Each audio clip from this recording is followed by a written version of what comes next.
গোটা দেশে মাটির নিচের কয়লা থেকে মাটির উপরে এয়ারপোর্ট সব আম্বানি আদানির কাছে গেছে।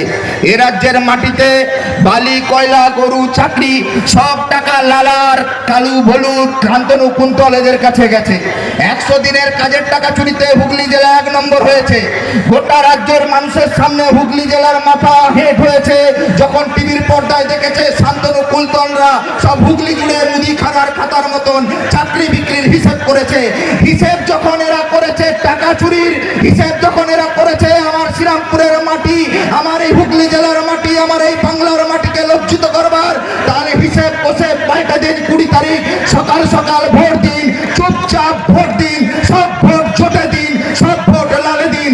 আগামী লোকসভা নির্বাচনে এই শ্রীরামপুর লোকসভা কেন্দ্রে 3 নম্বর বোতাম টিপে কমরেড দীপশিতা ধরকে ভোট দিয়ে বিপুল ভোটে জেতাতে হবে।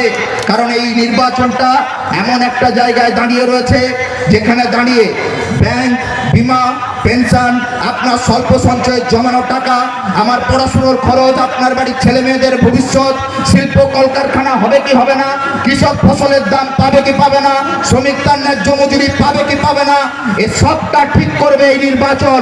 কারণ আগামী দিনে যদি বিজেপি আসে আর অথবা যদি তৃণমূল আসে, যারা বিল পাস করানোর সময় ওখানে পার্লামেন্টে না থেকে টিকটক করে, পার্লামেন্টে না থেকে লন্ডনে ঘুরে বেড়ায়, তারা যদি আবার জিতে যায়, একের পর এক বিল পাস হয়ে আপনার আমার পেটে ভাতে মারা পড়বে।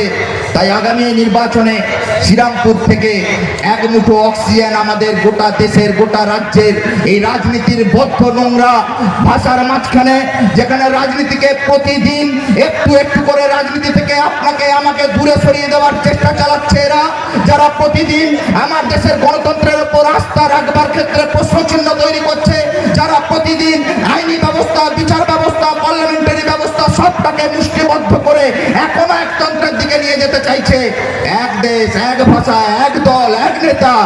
আমরা বলছি শ্রীরামপুর বহু পুরনো ঐতিহ্যশালী তথ্য, সংস্কৃতি, ঐতিহ্য, নাটক, শিল্প, কলা, সংস্কৃতির কেন্দ্র ছিল।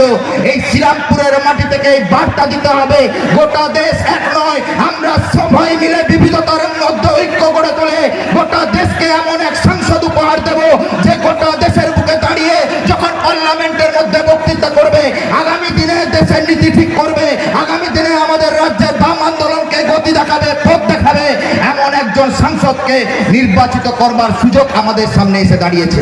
আমি নিশ্চিতভাবে ভরসা রাখি আপনারা যারা এখানে উপস্থিত হয়েছেন আর যারা আমাদের এখানে নেই, বহু দূরে দাঁড়িয়ে রয়েছেন। হতে পারেন আপনি তৃণমূলের সমর্থক, হতে পারেন আপনি বিজেপির সমর্থক, হতে পারে আপনি কোনোদিন লাল ঝান্ডাকে পছন্দ করেননি, তীব্রভাবে আমাদের বিরোধিতা করেছেন।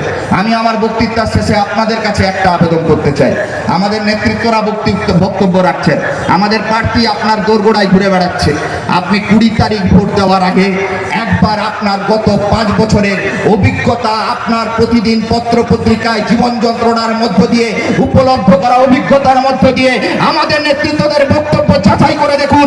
যদি আপনার অভিজ্ঞতার সঙ্গে আমাদের নেতাদের বক্তব্যের একটু মিল খুঁজে পান, যদি আপনার মনে হয় যে এই জীবন যন্ত্রণার 5টা বছর জীবন যন্ত্রণার দেশের সরকার, আমাদের যন্ত্রণা বাড়ানোর এই রাজ্যের সরকার, এই দুই ফুলকে সরানোর ক্ষেত্রে যদি কোনো বিকল্প ব্যবস্থা, বিকল্প অপশন, বিকল্প প্রার্থী, বিকল্প চিহ্ন থাকে, তাহলে 20 তারিখ সকাল সকাল আপনি আমাদের উপর আস্থা রাখতে পারেন, আপনি আমাদের উপর ভরসা রাখতে পারেন।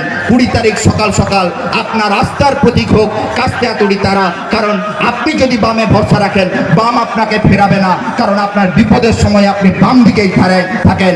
আগামী 20 তারিখ আপনি এই দেশ, এই রাজ্য, আপনার ভবিষ্যৎ প্রজন্মকে বিকল্পের হাত থেকে রক্ষা করতে বাম পথে থাকুন, দীপশিতা দলের পক্ষে থাকুন, কাস্তেয়াতুড়ি তারা চিহ্নের পক্ষে থাকুন। আপনাদের সকলকে অনেক অনেক অভিনন্দন জানিয়ে আমি আমার কথা শেষ করছি। ইনকলাব জিন্দাবাদ, ভারতের কমিউনিস্ট পার্টি সিপিআই জিন্দাবাদ, বাম ফ্রন্ট জিন্দাবাদ, বাম কংগ্রেস ধর্মনিরপেক্ষ ঐক্য জিন্দাবাদ।